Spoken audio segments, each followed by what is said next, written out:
What's up, everybody? Good afternoon. Hope you guys are doing well. And I'm just making this little video here because the NFL trade deadline has now officially come and gone.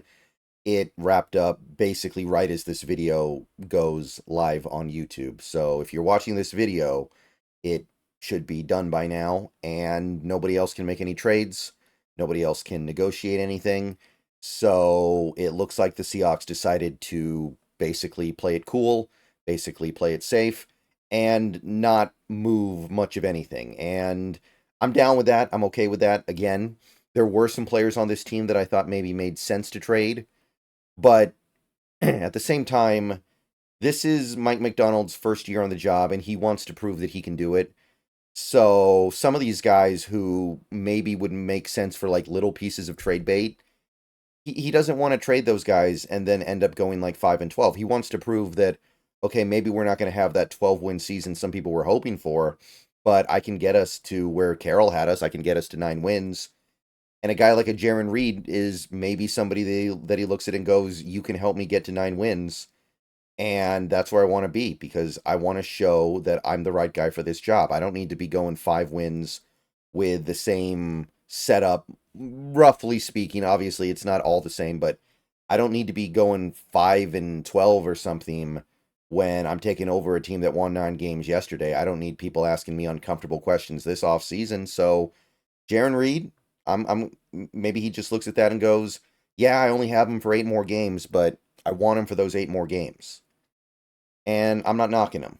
I know that when a team starts to lose, even if their situation is not that bad, there's this urge from the fan base to come out and just demand that everything gets set on fire.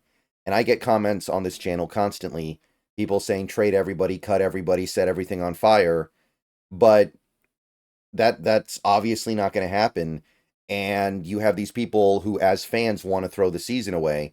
I want to be clear. I don't want to throw the season away, and I'm not a tanking kind of guy. I'm not really a fan of tanking. It takes a pretty extreme situation for me to think that tanking is the right thing to root for. But even if you're rooting for it, the team is not going to tank. The team is not going to try to lose, right? When a team in professional sports decides they want to lose games, and it becomes public, it tends to be a bit of a scandal. That's how rare it is. So if the team is not going to try to lose, what's the point in me rooting for them to lose? And, eventually I'll get to a point where I don't really care if they win or lose, if they're bad. But you got to be right at the end of the season, and you've got to be playing for some big stakes for me to actually go, okay, yeah, I actually actively want the team to lose this game right now.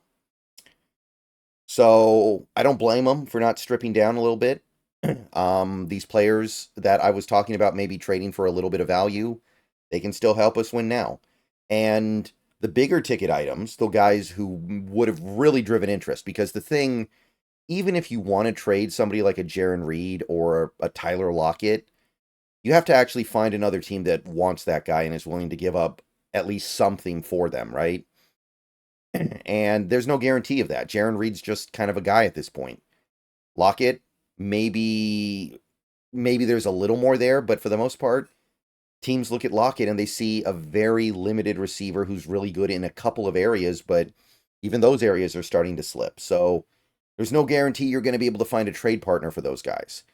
We do have players on this team that could definitely attract traders like Metcalf, Mafe, K9, Cross, Woolen, and I don't want to get into guys who have only been here a year and a half, but if you wanted to put guys like Witherspoon or JSN or Hall on the table, I'm sure there would be at least one team that would sign up for that. I think it's silly to talk about trading a guy in the middle of their second year, but if you did for some reason, you'd have no shortage of teams interested. But that doesn't mean that you should necessarily trade them. And I'm going to say what I've said before. We have seen teams turn it around very quickly. Like, the Seahawks, the way they did things, they basically skipped the rebuild, right? They skipped the early phase of the rebuild. But what I'm talking about is doing the rebuild and just coming out of it really quickly, right? Like the Philadelphia Eagles went from Chip Kelly ruining everything to Super Bowl champions in 2 years, right? And that Super Bowl champion, that team was so good they won the Super Bowl with their backup quarterback and backup inside linebacker.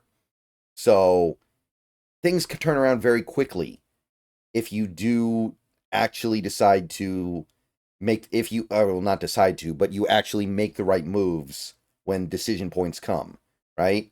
Because that Eagles team never got a, you know, ultra high pick. That Eagles team never bottomed out during that era and went like 3-13 or 3-14 or equivalent or whatever. They had one quarterback that they traded up to number 2 for, which they did from the middle point of the draft because they believed in him. And then other than that, they just did almost everything right for 2 years. So there is still plenty of time for guys like Maffei, Woolen, K9, Witherspoon, JSN, Cross, etc. to be part of the next great Seahawks team. And most GMs, you think, would bet on themselves being the smart ones.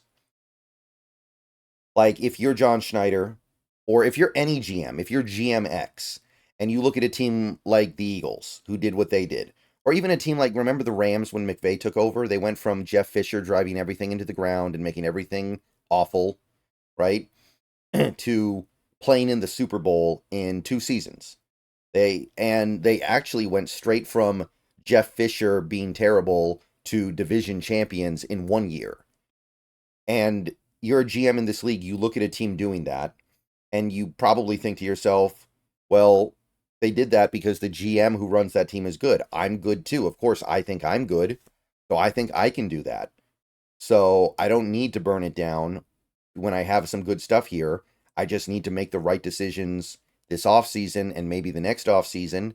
And those guys will be coming into their prime and playing their best football by the time I'm ready to rock. Now, you got to hope you actually are one of the smart guys. And some people aren't, obviously.